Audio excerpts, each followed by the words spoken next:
Yaani mtu yote anaweza kusikiliza. Kwa sababu napiga muziki ambao watu wanaupenda. Na ndio tunaamua kujichanganya sasa huko nako sasa.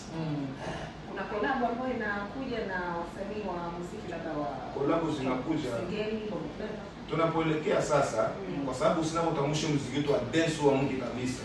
Sisi tutapiga makolabo na Bongo Flava, tutapiga makolabo na masingeli. Mimi kuna singeli mbili nishapiga pale collaboration lakini bado hazitoka. Tena za moto. Nakumbuka ule wimbo wa nadhani ni MD.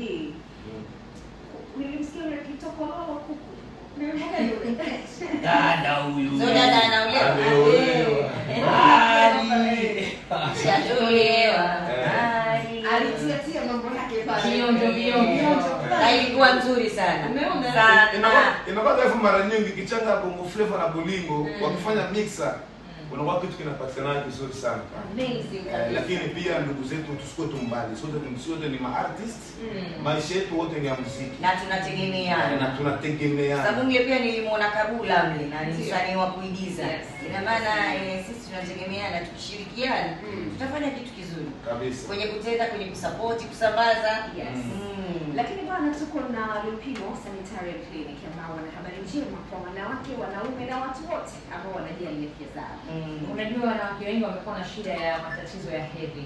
Ile muda unapokuwa umefika basi utakuta wengi wanauma matumbo. Kuna kitu kama kina nini?